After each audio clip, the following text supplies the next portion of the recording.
The home of the common Joe and the common Sally in the know, even more so than all those media talking heads. Today's random topic of the day comes from a loyal listener by the name of Sheldon Lamy, and that topic is Angel Reese, the college basketball player for the LSU Tigers, just recently won the national championship with her coach Kim Mulkey. It seems as though that she's had a windfall of great fortune with an NIL deal of upwards of $1.3 million or something, and she's gained 2 million followers in the process. And the moral of this story is, as you know, Kim Mulkey and the LSU team famously before the game, post-game, they denied access to Jill Biden into the locker room because Kim just will not want her team corrupted by any kind of politics, whether it be Republican, Democrat, Tea Party, whatever. And she stood by her values and stood by her stance, and they didn't allow her in the locker room. And then, of course, I think Iowa did allow her in the locker room. And then after the game, Jill Biden infamously tried to encourage that both teams be invited to the White House, which has never been done. It's always been a tradition, Jill, that if you win the national championship in a certain sport, that the perk that you get is that you get to go to the White House, and no one else does from your sport. So the moral of the story is, if you stand up for what you believe in and don't kneel to the perverse agendas of whatever political party that's trying to push their perverse agendas, then you get rewarded by the real American people out there. Case in point, side note, Anheuser-Busch just lost $6 billion because they kneeled to the perverse agenda of the whole, whatever his name is, Devin McCulvey or whatever that guy's name is. I probably butchered his name, but it was an agenda that is not supported by most real Americans. It's an agenda of perversion, and Budweiser got rewarded accordingly. So now let's get to the show.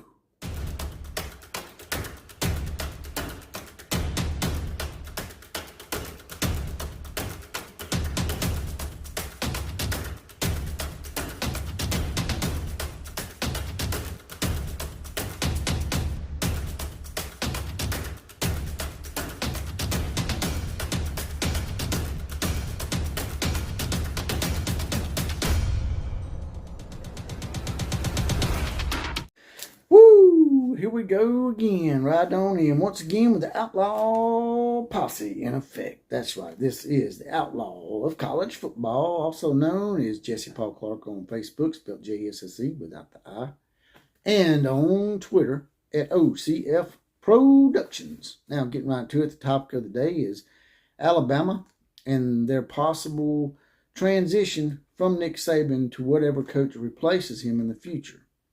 I got this idea and this topic from a show called The Wimp and Berry Show that comes on 100.9 here in Tuscaloosa, Tide 100.9. Check it out if you get a chance. They also have an app you can download if you're out of the listening area.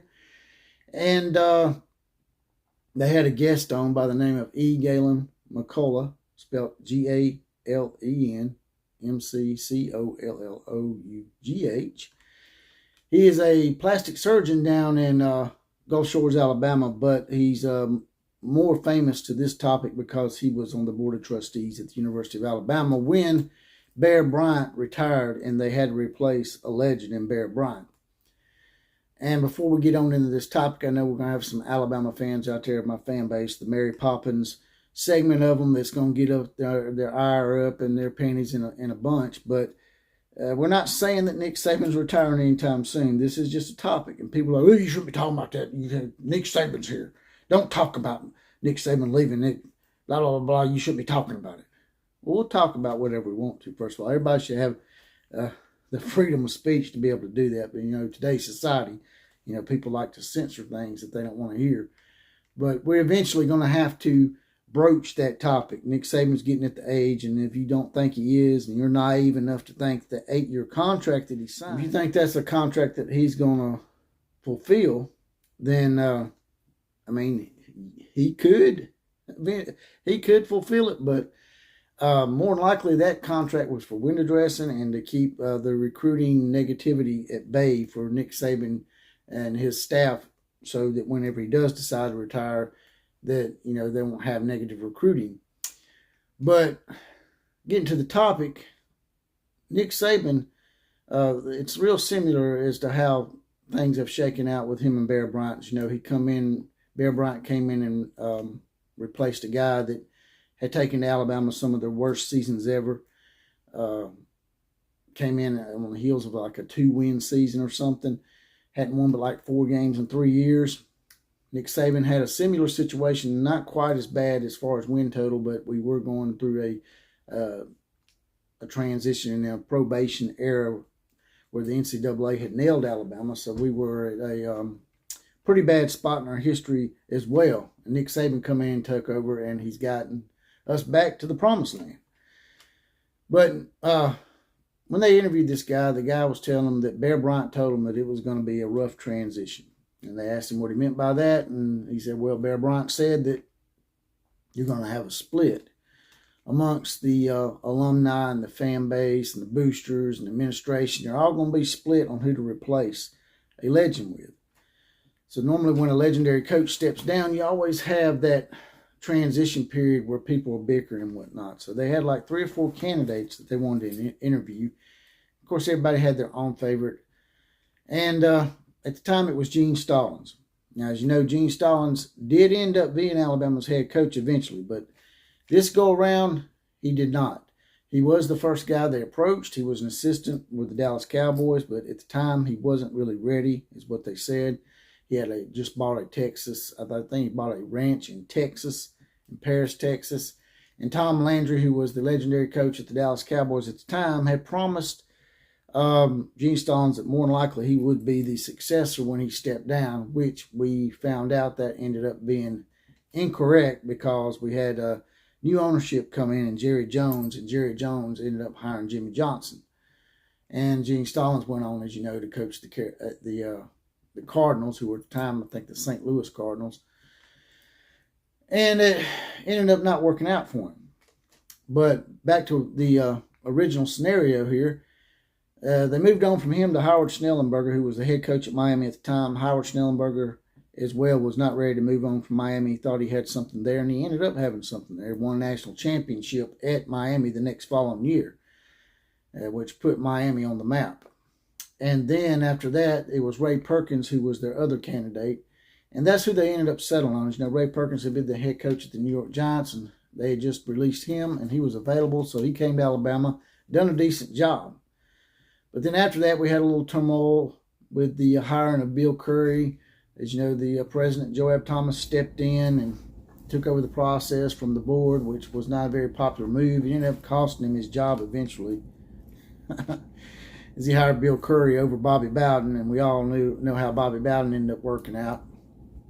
And then they finally hired Gene Stallings, who won a national championship, righted the ship somewhat, but then he had his beef with Bob Bachrath, who was the athletic director at the time.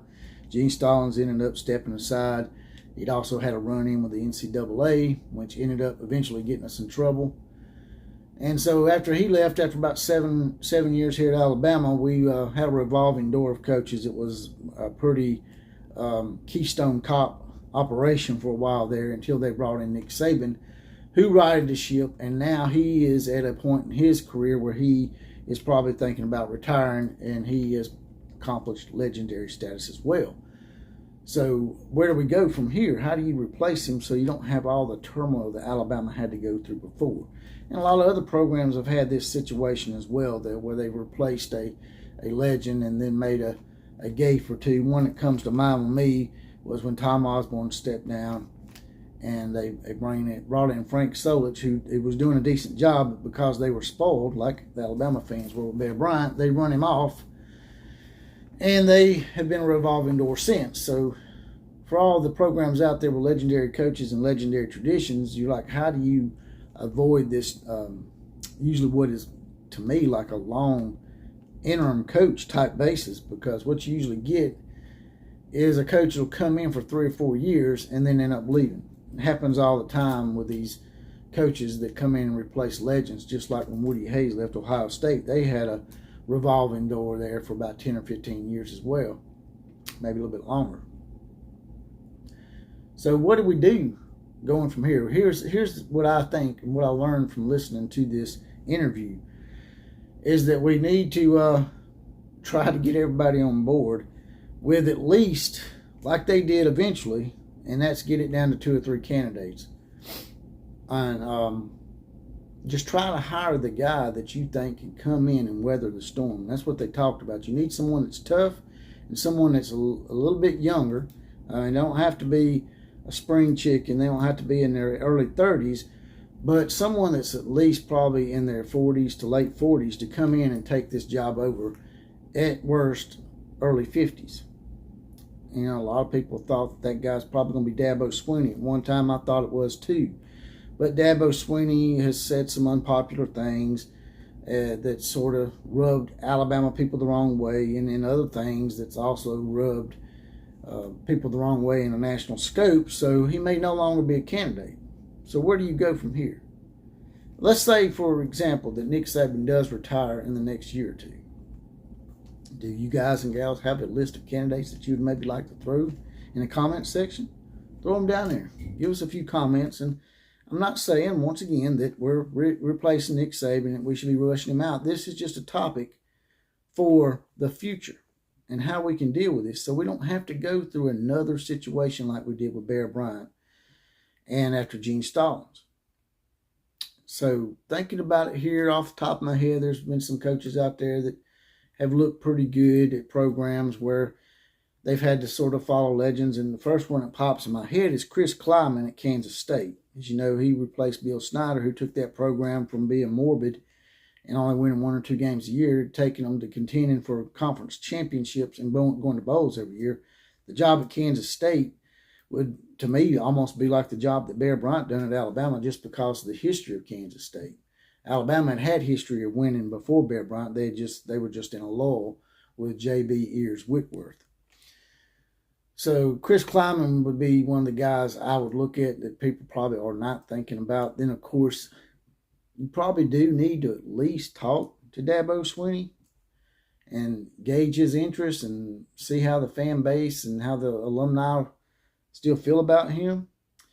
But off the top of my head, there doesn't seem to be just a plethora of candidates out there right now.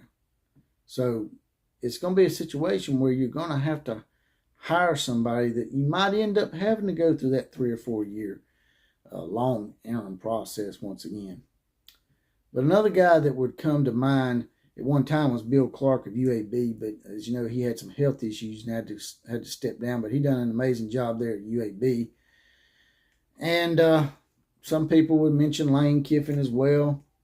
And then, of course, you know, Kirby Smart was here under Nick Saban for about 8 or 9 seasons.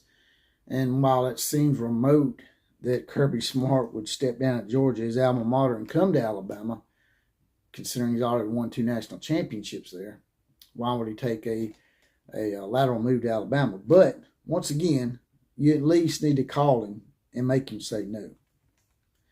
But outside of those candidates right off the top of my head, I really can't think of nothing.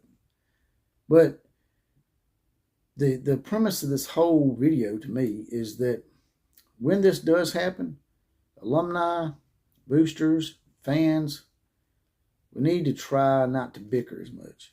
And we need to realize that when we bring this guy in, they're not going to win at a Nick Saban, Bear Bryant type rate. We need to be a little more fair about it. That way, maybe you don't have to go through that revolving door of coaches and take you 20 years to get back to where you need to be.